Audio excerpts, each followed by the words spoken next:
Boris Johnson's Brexit deal has left Britain locked into the European Arrest Warrant (EAW) scheme, and therefore at the mercy of EU courts, a Brexiteer has warned, describing the situation as an insult to UK sovereignty.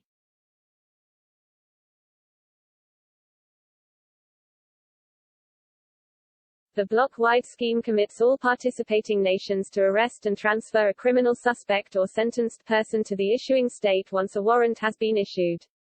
However, Jane Ardier, director of the pro-Brexit campaign group Get Britain Out, said the UK's decision to remain a signatory came with a heavy price, because under the requirements of the EAW, any EU prosecutor can order a UK judge to have anyone in Britain arrested and extradited for lengthy detention in the country where a crime is alleged to have been committed, with little or no evidence being revealed, often for many months or years.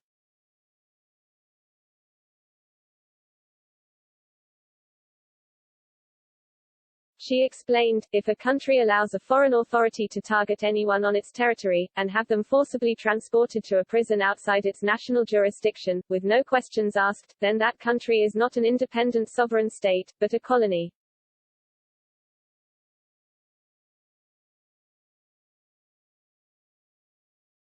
The European Arrest Warrant paves the way for a direct threat to UK sovereignty as an independent nation, with our judges and legal system treated as a doormat, to be walked all over by foreign courts.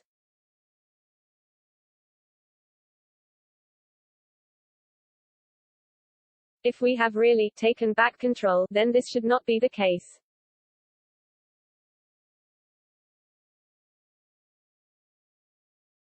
It was not a question of ending cooperation between legal authorities, but rather of protecting the rights of UK citizens who ran the risk of being unreasonably extradited for detention outside of the UK, based on minimal evidence, Ms. Ardier stressed.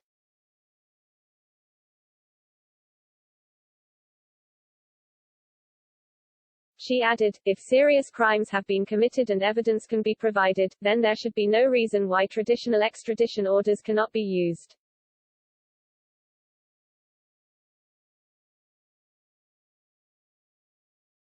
Referring to events in 2018, Ms. Ardier said, we have already seen the European Arrest Warrant used to send political messages within the EU, following the arrest of the former president of Catalonia, Carles Puigdemont on charges of sedition, in his attempts to hold a referendum on the independence of the region from Spain.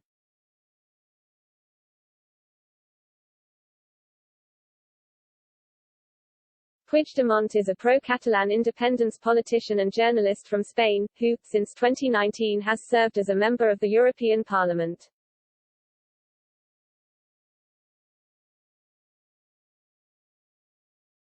What is to stop such a warrant being issued against certain UK political leaders, if enemies inside the EU can find grounds on which to start an investigation?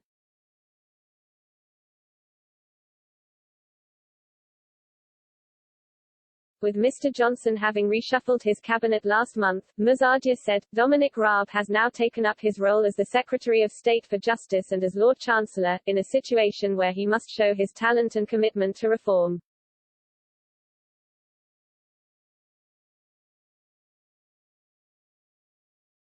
The European Arrest Warrant is a prime example of an area where there is an excellent opportunity to deliver meaningful changes which will back up the government's promises to get Brexit done.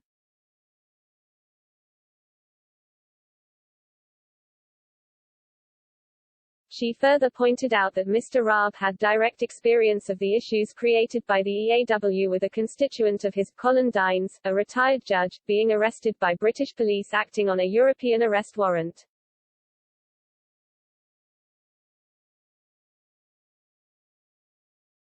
She added, Mr. Dines faced months of imprisonment abroad on flimsy evidence in a case against him which eventually collapsed. He only avoided extradition because of a heart condition which worsened at the time.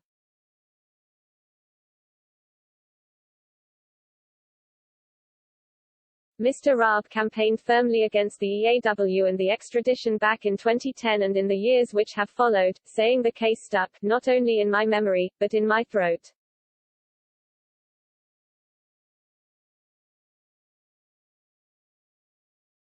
Indeed, Mr. Raab felt sufficiently strongly on the issue to pen an op-ed for the Mail on Sunday 4 years after that headlined, UK must opt out of this Kafkaesque web of injustice.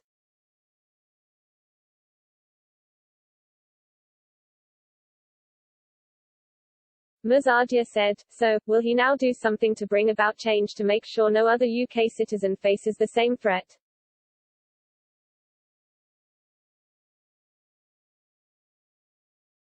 Or were his earlier words all just hot air?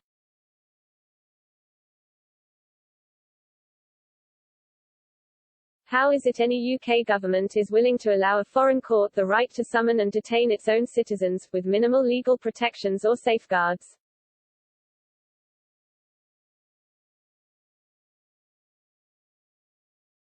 We see the USA oppose signing up to foreign courts for this very reason, and they are exactly right to do so.